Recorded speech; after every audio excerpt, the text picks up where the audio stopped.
On corrige le document de la page 135 maintenant.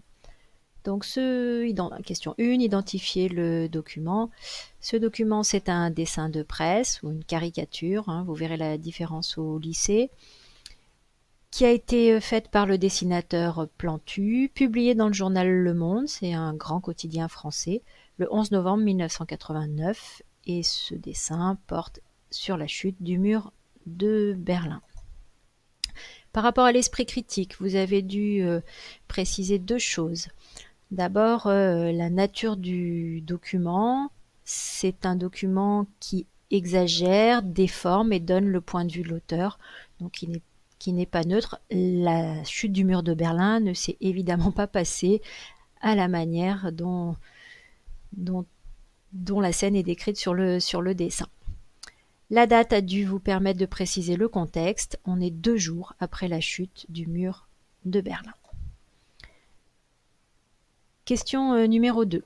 Quel est le mur dessiné? J'espère que là vous avez tous répondu que c'était le mur de Berlin qui séparait Berlin-Est de Berlin-Ouest, construit en 1961. Qui sont les gens heureux derrière le bulldozer? Les gens qui sont derrière le bulldozer sont des Allemands de l'Est. Qui sont les soldats sur le Mirador?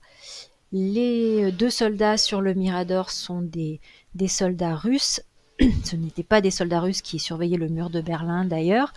On les reconnaît à leur chapka et à l'étoile qu'ils portent sur leur chapka. C'est l'espèce de chapeau qu'ils ont sur la tête, une chapka. À qui fait référence le dessinateur à travers les paroles prononcées par l'homme dans le bulldozer?